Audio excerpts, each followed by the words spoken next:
ٹھیک ہے، آتے ہیں اس پہ آتے ہیں. آبویسلی ایک ڈپلومیٹک لیٹ ڈاؤن ہے. بٹ سہیل وڑائی صاحب، میں اس کو ایک اور طریقے سے دیکھ رہا ہوں. میں یہ دیکھ رہا ہوں کہ بائیڈن انتظامیہ جو ہے وہ کافی ایسی چیزیں کر کے جا رہی ہیں جو ٹرمپ کی آنے والی حکومت کی پالیسی کے برخلاف ہیں، ان کی مرضی کے خلاف ہیں. چاہے وہ یوکرین کے لیے پیسے دینا ہو، جنگ میں تیزی لانا ہو، یہ جو ایک گریٹر اسرائیل کی طرف جانا تھا، وہ ٹھیک ہے، وہ اس میں ساتھ ہیں، لیکن وہ اس طرح کے جینوسائیڈ میں شاید وہ ایگری نہیں کر رہے تھے. تو اسی طرح یہ پاکستان بھی آ گیا، اور میں یہ سمجھتا ہوں کہ 2 ہفتے بعد اس میں واضح تبدیلی ہو سکتی ہے اگر ہم صحیح تیاری کریں. لیکن کیا یہ ہمارے اوپر اب پریشر ٹیکٹکس ہے کہ اسرائیل کو ہم ریکگنائز کرنے کے لیے تیار ہو جائیں، پوری پاکستانی قوم؟ اور اب وہ وقت ہے کہ ہم جذبات سے نہ سوچیں اور عقل سے سوچیں، ہمارے سروائیول کا وقت آ گیا. ماشاء اللہ اقبال صاحب، یہ تو دیکھیں، جب پاکستان بنا نا تو اس وقت سے آپ نے ایک آئیڈیالوجی اڈاپٹ کی، قائد اعظم محمد علی جناح نے اڈاپٹ کی، جس میں اسرائیل کی مخالفت اور فلسطین کی حمایت، اور ہم پچھلے 75 سال سے اس کو پرسو کر رہے ہیں. مطلب اگر ہماری کوئی طاقت تو نہیں ہے کہ بھئی ہم کوئی ورلڈ سٹیج پہ کوئی بہت بڑا اس کا ڈسپلے کر سکیں، لیکن جتنی استطاعت ہے، کبھی اخلاقی، کبھی لفظی، کبھی وہ کرتے رہے ہیں. اور کبھی ہم ڈائریکٹلی اسرائیل کے سامنے مادی طور پر کبھی کھڑے بھی نہیں ہوئے، اور کبھی امریکہ سے بھی ہم نے ماسوائے کہ اندرون خانہ افغانستان میں ان سے شرارتیں کی ہوں گی، لیکن کبھی کھل کے ہم نے ان کے خلاف نہ اعتراف کیا ہے اور نہ کبھی کوئی ایسی کوشش کی ہے کہ ہماری کوئی چیز سامنے آئے. لیکن میں کافی عرصے سے، یہ کئی سالوں سے میں نے یہ نوٹ کیا ہے کہ امریکہ کے اندر پاکستان کے حوالے سے بہت تشویش ہے. کبھی اس کو گیریزن سٹیٹ کہا جاتا ہے، کبھی اس کو سیکورٹی سٹیٹ کہا جاتا ہے، کبھی اس کو کوئی اور نام دیا جاتا ہے. اور وہاں یہ تاثر پختہ ہے. پہلے تو انہوں نے فیصلہ کیا کہ پاکستان کو اس کے حال پہ چھوڑ دیا جائے، اور ہم آئسولیشن میں تقریباً تھے پچھلے کئی سالوں سے. جب سے ٹرمپ صاحب نے یہاں سے افغانستان سے اپنی فوج بلائی ہے، اس وقت سے اب تک ہم تقریباً آئسولیشن میں تھے. امریکن میپ میں ہم نظر ہی نہیں آتے تھے، نہ ان کی اسٹریٹجی میں. لیکن ایک چیز جو میرا خیال ہے کہ انہوں نے ایک طے کی ہوئی ہے پاکستان کے بارے میں، وہ یہ ہے کہ ہمیں انہوں نے آکسیجن ٹینٹ میں رکھا ہوا ہے. IMF کے ذریعے اور جو مالیاتی ادارے ہیں، اتنا ہمیں ملتا ہے جس سے ہم زندہ رہیں، اور جس وقت ہمیں مارنا چاہیں وہ ہم سے وہ آکسیجن واپس لے لیں. تو اب تک ہم اسی طرح رینگتے زندہ ہیں. لیکن آپ یہ دیکھیں نا کہ ہم ہر وقت پاکستان کی پالیسیوں کو غلط بھی کہتے ہیں، اس کے اوپر تنقید بھی کرتے ہیں. کچھ ہمارے پیشے کا بھی تقاضا ہے، کچھ ہم ویسے بھی ہمارے DNA میں بھی ڈس سیٹسفیکشن ہے. لیکن یہ جو بات آئی ہے، یہ جو پابندیاں لگی ہیں، اس کا مطلب کچھ اور بھی ہے نا، کہ بھئی آپ دنیا کے لیے ایک چیلنج ہے، کمزور ہونے کے باوجود، IMF کے جو ہے پابندیوں کے باوجود، کہ آپ نے میزائل بھی بنا لی ہیں بیلسٹک، آپ نے ایٹم بم بھی رکھا ہوا ہے، اور ٹھیک ہے آپ بڑے لو کی رہنے کی کوشش کرتے ہیں، لیکن دنیا کی آنکھوں سے اوجھل نہیں ہے. اور پاکستان کو چونکہ اپنی سلامتی کا شروع سے خطرہ رہا ہے، 1947 میں ہی خطرات پیدا ہو گئے کہ پاکستان پتہ نہیں بنے گا نہیں بنے گا، زندہ رہے گا نہیں زندہ رہے گا. پہلے سال میں آپ کو جنگ پر لڑنی، 1948 کی پہلی جنگ ہی لڑنی پڑ گئی. تو پھر اس وقت سے یہ اسٹیٹ جو ہے اس فکری طور پر ایک سیکورٹی اسٹیٹ بن گئی ہے.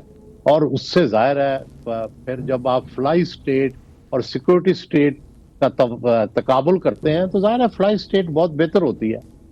لیکن سیکورٹی اسٹیٹ مجبوری بھی ہے کہ یا تو آپ اپنا ڈیفینس انڈیا کی مناپلی مان لیں، امریکہ کے مطالبات مان لیں، اپنا نیوکلیر بم دے دیں، میزائل پروگرام کو کم کر دیں، چائنا کے ساتھ آپ کے جو اسٹریٹجک روابط ہیں ان کو فارغ کر دیں. اگر آپ یہ نہیں کریں گے تو ظاہر ہے اس میں مشکلات ہوں گی، اور یہ ان مشکلات کا آغاز ہے. تو اب بات یہ ہے کہ اس میں کو آپ کو بہتری نظر آ رہی ہے؟ مجھے پوچھ رہے ہیں جی؟ دیکھیں بہتری پاکستان جو ہے میں تو پاکستان کا ناقد بھی ہوں لیکن بہت زیادہ اس کا معترف بھی ہوں. امریکہ کے اندر پاکستان کی جو ڈپلومیسی ہے اس کی کتابیں پڑھائی جاتی ہیں اور کہ پاکستان کتنی اچھی ڈپلومیسی کرتا ہے.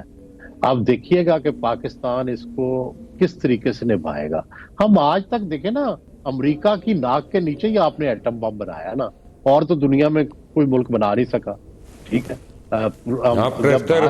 ہوتے ہوئے آپ نے کی سروائیو کیا اور روسی مناپلی کے اندر تھا. جب بھارت نے بنایا تو وہ روسی مناپلی کے اندر تھا, سوویت یونین کے اندر تھا.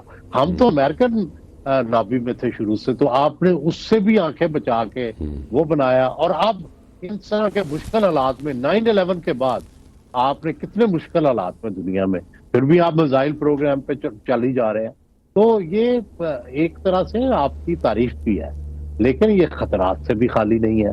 یہ دونوں فیلنگز میرے اندر تو موجود ہیں کہ بھئی ہم باوجود اس کے پابندیوں کے یہ سب کچھ کیسے کر رہے ہیں, اس کی تعریف بھی کرنی چاہیے.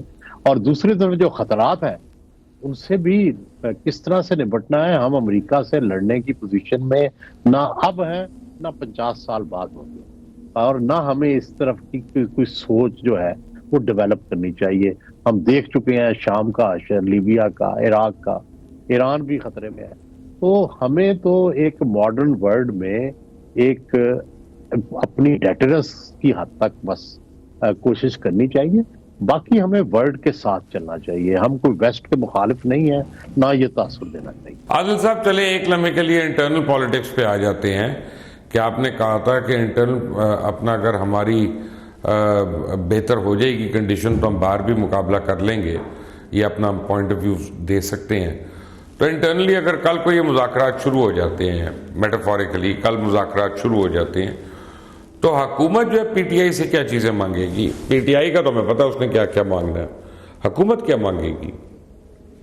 میں مبشر بھائی ایک کوئک سا کمنٹ کروں گا جو وڑائے صاحب نے کہا. دیکھیں وی آر ویری پراؤڈ کہ ہم ایک ایٹمی طاقت ہیں اور مسلم ایٹمی طاقت ہیں, لیکن ہم نے یہ اچیو کیا تھا جب تو اس کے تقریباً 26-27 سال گزر چکے ہیں, اور اس اچیومنٹ پہ ہم سب کو فخر ہے, لیکن اس اچیومنٹ کو ہم بیٹھ کے اب کھا نہیں سکتے. اب ہمیں ایک اکنامک طاقت بننا ہے, ہمیں اپنی کمزوریوں پہ زیادہ اس وقت میرے خیال میں کہ فوکس کرنا چاہیے. جو ہماری سٹرینتھس ہیں وہ تو دنیا مانتی ہے, اور دنیا اسی وجہ سے ہم پر یہ دباؤ اور یہ ساری چیزیں جو ہیں وہ برقرار رکھے گی اور آئندہ بھی وہ ہوں گی.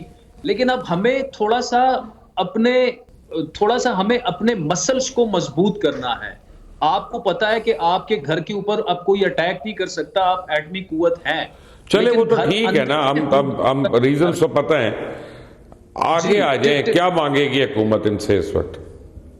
جی تو حکومت ان سے کچھ مانگنے کی پوزیشن میں نہیں ہے. اصل معاملہ تو یہ ہے مبشر لقمان صاحب کہ دیکھیں 2 شرائط ہیں پاکستان تحریک انصاف کی. انیشلی اسیران کی رہائی اور 26 نومبر کو جو بھی وہ کمیشن وغیرہ کا وہ کہہ رہے ہیں.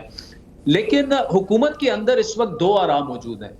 ایک تو یہ ہے کہ آپ اگر ان کے ساتھ بیٹھ جاتے ہیں اور تھوڑے بہت معاملات آگے کی طرف چلتے ہیں تو یہ گورنمنٹ کے لیے جو ہے یہ کوئی اچھا سائن نہیں ہوگا, کیونکہ اس کے علاوہ گورنمنٹ اور کیا بیچتی ہے. اینٹائی عمران جو ایک نیریٹو گورنمنٹ کا ہے اس وقت, اگر وہ حکومت میں ہے تو obviously اس کی ایک بڑی وجہ جو ہے وہ خود عمران خان ہے, اسی لیے مسلم لیگ نون گورنمنٹ میں بیٹھی ہوئی ہے.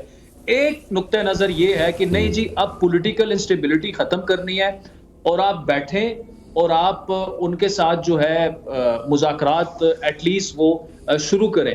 تو گورنمنٹ اگر جو بھی مانگے, عمران خان کے پاس کچھ نہیں ہے گورنمنٹ کو دینے کے لیے. اصل معاملہ جو ہے وہ عمران خان اور اسٹیبلشمنٹ کے درمیان ہے. جب یہ معاملات ٹھیک ہو جائیں گے تو پھر گورنمنٹ کو تو صرف ایک ڈاکومنٹ ہوگا اور اس پہ سائن کرنا پڑے گا. تو میرا تو اپنا پوائنٹ آف ویو یہی ہے کہ اس وقت اسٹیبلشمنٹ جو ہے وہ کسی موڈ میں نہیں ہے کہ عمران خان صاحب کے ساتھ کوئی کسی قسم کی ڈیل ہو یا وہ ڈائریکٹلی کسی قسم کے مذاکرات میں ان کے ساتھ انوالو ہوں. ہاں اس کو میں مذاکرات نہیں کہتا کہ کچھ آگے پیچھے یس نو میں باتیں ہوں, کچھ سی بی ایمز وہ کرنے کے لیے. اور پی ٹی آئی کی تقریباً